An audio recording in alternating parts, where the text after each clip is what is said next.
Most Americans are broke and living paycheck to paycheck. Half American small businesses are now shut down permanently. Consumer debt levels are piling up. In America, the land of the free, home of the broke, Americans are finding it harder to pay the bills. 63% of Americans have been living paycheck to paycheck. The middle class went broke to imagine the poor people. This week we learned that there wouldn't be any more stimulus checks for the American people in a time when a substantial portion of the population is desperate for another round of checks because they are almost entirely out of cash. In fact, a very alarming survey that was just conducted found that 1 out of every 5 Americans could be soon out of money. Nearly 1/4 of U.S. consumers say they have less than 3 weeks of the financial runway before they run out of cash, according to a weekly survey on Americans' finances by consumer finance company Credit Karma. 1 in every 5 Americans could be out of money soon. America is broke and bankrupt. We are at the Keynesian endgame. We are now headed for the greatest depression ever. America is also in debt up to its eyebrows, which certainly doesn't help. The end result is central bankers created the biggest, most egregious bubble in financial history. A $250 trillion debt bomb, with another $500 plus trillion in derivatives trading based on its yields.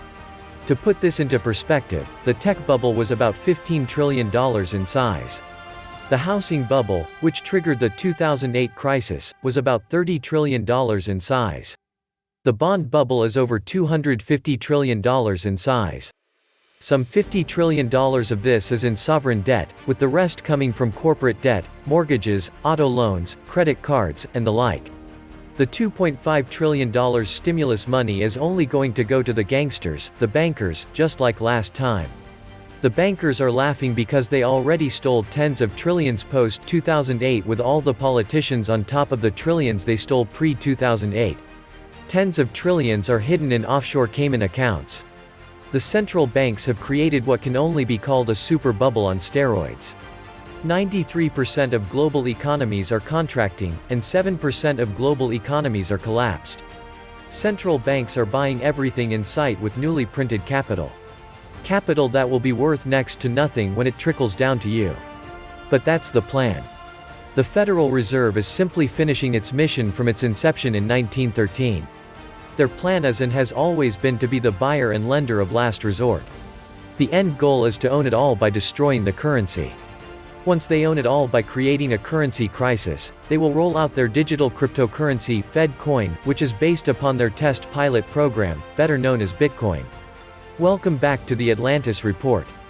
You are here for your daily dose of the truth, the whole truth, and nothing but the truth. Please take a second to hit the like button, hit the subscribe button, and don't forget to also hit the notification bell. Many of you have asked me where they can buy silver and gold bullion. You will find in the description box the links where you can buy American Silver Eagle, silver bars, or rounds. I highly recommend that you start stacking some silver bullion for the future.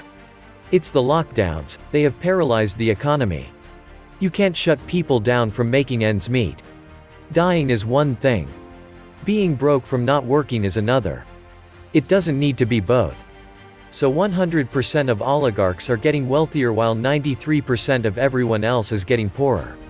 I imagine there is an urgent meeting going on right now in Davos or some other really cool place trying to figure out how to fix this terrible mistake they made. I wonder if closing down restaurants is yet another way the globalists are forcing people into the big box grocery stores, which means food source becomes more centralized and hence more under their control. Food is the ultimate controller, even more than sex, drugs, and pro sports. More likely an asset and property takeover, disaster capitalism. The goal is to close all but Amazon. This is just step 1 for them. The big box stores won't get to stay either, they just think they are special for now. One-stop shopping nationally. They think that way there is total control. Bigger picture. It's the Great Reset. They intended to shut down the economy in stages until they implode the dollar for the reset. They are boiling the frog in the pot until it's too late to jump out of the pot. They are bringing the ID 2020 digital identification. You won't be able to sell or buy without it soon. Better pass on the mark. The federal government exceeds 50% currently and will probably exceed 65% under the coming administration. Government control of an economy is communism by definition. Socialists and corporatists will band together to destroy a mixed market free bargain economy. The corporatist will pay lobbyists to get the socialist to write laws to bankrupt the capitalist. Those in the government create conditions for their job to remain relevant. In reality, we would be better off if they were not able to vote for their own pay increases, receive pensions, and make a career out of robbing the rest of us. Fiscally, America is kaput. America is broke. The U.S. public debt situation is presently the worst since World War II. America's big problem is that there are too many welfare queens, both corporate and personal. The productive can't support the non-productive anymore. Simple math. The ones who should really be afraid are the ones who can't live without a government nipple in their mouth. Unfortunately, there are a lot of those types because government policy has been to create as many dependents on government as possible.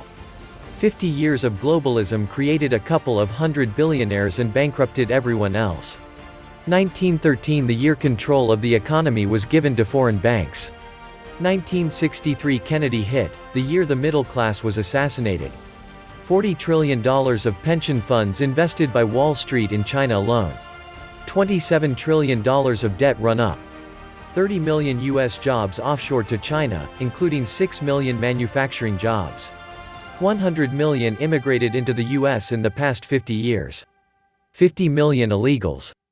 63% of all immigrants now on welfare, and the rate increases every year. 2 million green cards and H-1B visas per year to drive wages down. $40 trillion paid in welfare reparations with zero effect. America is broke, China is worse, the EU is toast, and Russia, even if not in as much debt, is not far behind. If we catch a cold, the world gets pneumonia. Know that much. The debt storm approaches, slowly, then all at once devour everyone. No one shall escape. America is the Titanic, and it is sinking in an ocean of debt. The U.S. is running up its debt over $3 trillion a year with $27 trillion already on the books and promises to its retirees and Social Security recipients of another $200 trillion. We passed the signposts some years ago, and into the twilight zone is where we are headed. Meanwhile, Wall Street has reported record profits this year. Average bonuses for bankers have risen by as high as 40% from last year. And that's hard to hear for everyone on Main Street suffering the effects of the global crisis.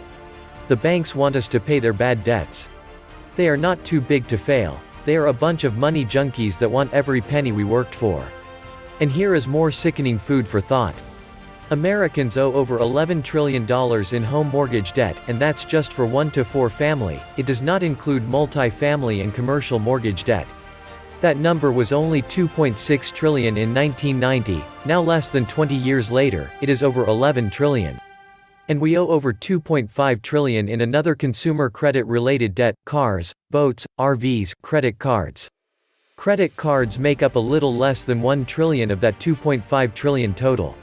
That number was up from $800 billion in 1990. So, just in home mortgage and consumer-related debt, we owe almost $14 trillion on assets that are very likely worth less than we paid for them.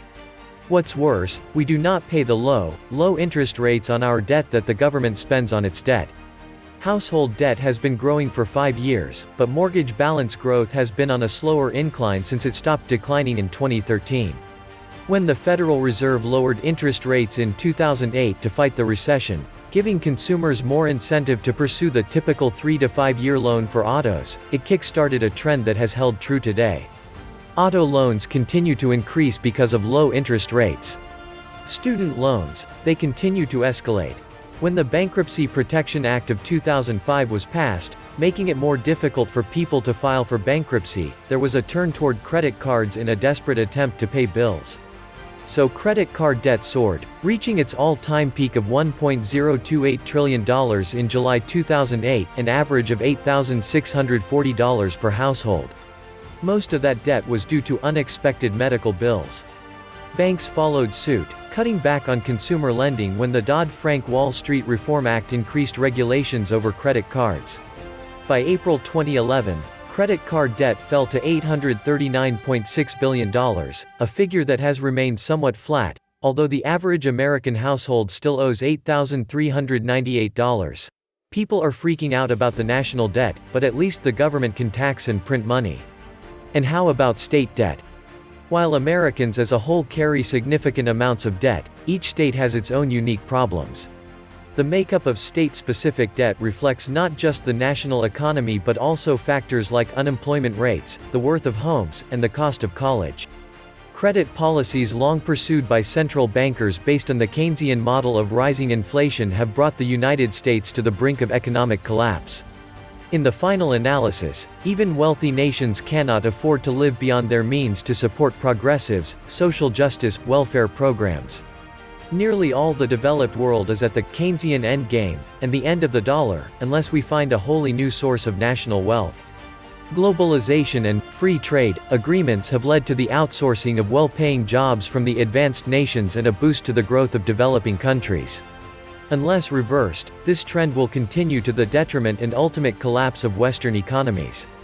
We must become net exporters and keep balanced budgets. Due to the current misguided policies, unemployment is going to climb and will probably stay high for years to come. We need job-friendly, business-friendly, profit-friendly policies that lure jobs back to the US and keep people from going out of business and encourage people to start businesses. What they are proposing is just the opposite. Scary, scary stuff indeed. This was the Atlantis report.